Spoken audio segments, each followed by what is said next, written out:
So I want to give you a few things that might help you to get a handle on the management of time. Here's the first one. You run the day, or it runs you. Part of the key to time management is just staying in charge. But here's what usually happens. We start something and we're in control. But as time starts to unfold, pretty soon we start losing control. You know, you start a business and you're running it. And pretty soon, what? It's running you. You have to stop every once in a while and say, hold it, hold it. Who's in charge here? So here's a good phrase to jot down. Something will master and something will serve. That's the nature of life. That's just how it goes on this spinning planet of ours. Something will master and something will serve. And here's what you have to make sure you become. The master. You run the day. You run the business. You run the enterprise. You run the job. You stay in charge. Now here's how you can stay in charge. Have your written set of goals with you at all times. Then prioritize your goals and decide which is important. Then constantly review your goals. Then have your goals match up to a good written game plan. The game plan that says, take it out of your head and put it down on paper. Then, with game plan in hand, try to separate the majors from the minors. The really important things from the things you just have to do. And prioritize. Is this a major day or a minor day? And adjust your time accordingly. Is this a major conversation or a minor conversation? A lot of people don't do well, and here's why. They major in minor things. They spend too much time on things that don't count, and too little time on things that should count. So you're about to pick up the phone and make a call, but before you do, decide, is this a major call? Is this a minor call? If it's a major call, it needs a little preparation. If it's a minor call, a few pleasantries will probably do. Hi, how are you? Tell a little joke, exchange some pleasantries. So a little evaluation will save you a lot of time. Major, minor.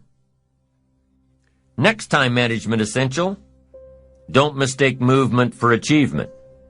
You probably know some people around you who are just plain busy being busy.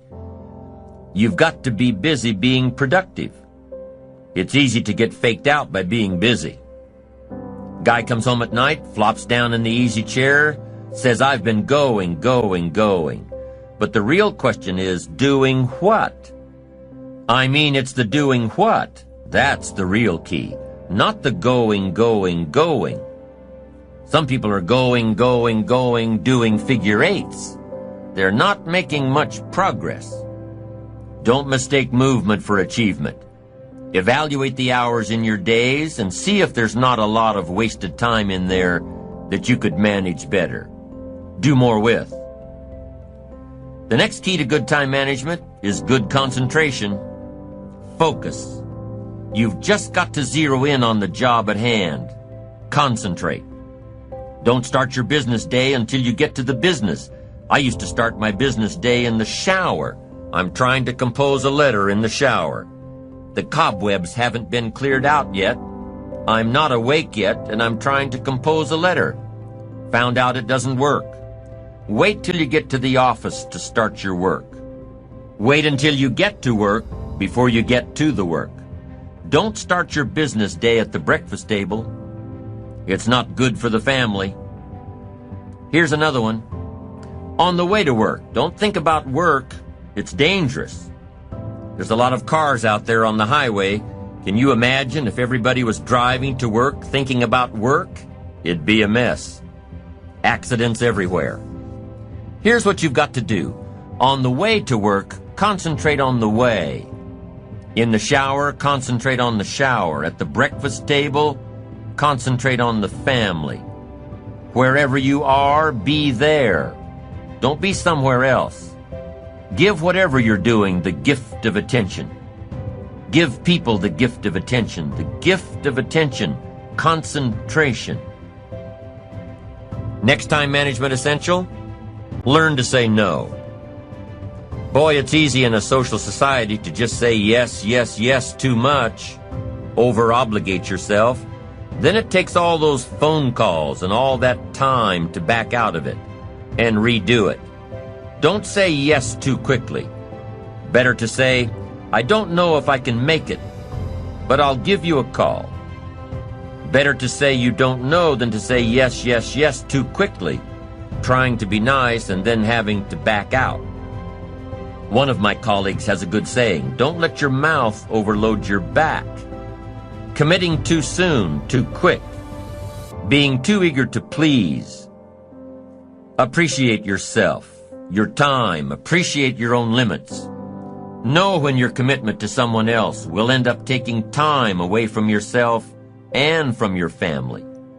Have self-appreciation for your special time alone and with those you love and those who love you. This is especially important for charity work, volunteer work as well. You can't immediately say yes to offers that sound prestigious. You can't immediately say yes to social functions, things that sound like a lot of fun.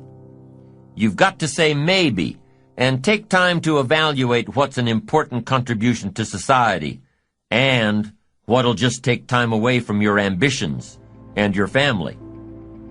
Be eager to please yourself and your family. Don't be so eager to please everybody else. Appreciate your own limits. You don't have to fill up every second of the day. Take time to appreciate what you've accomplished. Take time to enjoy the fruits of your labor. Your success should be a pleasure. Appreciating what you've got and what you've done and who you've become is important. It's an important component in fueling your future achievements. Just knowing that you've accomplished in one day what you laid out in your game plan. Just knowing that you finished all you started out to do that day. That's encouraging. And it's these little daily advantages that you're gaining that continue to fuel your achievement. Let's say you're figuring out tomorrow's game plan tonight, and tomorrow looks pretty light. So all you write down for tomorrow is cleanup day. You know, clean up all the little notes on your desk. Write all the thank you notes you haven't gotten around to writing all week. Take care of a few phone calls that keep getting shuffled from one day to the next. Nothing major, just minor stuff. But nonetheless, little stuff that keeps nagging on you until you get it done. So you spend your day in a cleanup mode. You file the notes, write the thank you cards, make the phone calls. Not a major day, but at the end of the day, you feel you've accomplished so much. Why? Because you've taken care of so many little details. The little details that can make a major difference. You feel like you've really achieved something during this day that started out to be so minor. Little achievements are just as important as big achievements. Why? Because you can't appreciate the big achievements without first appreciating the little ones.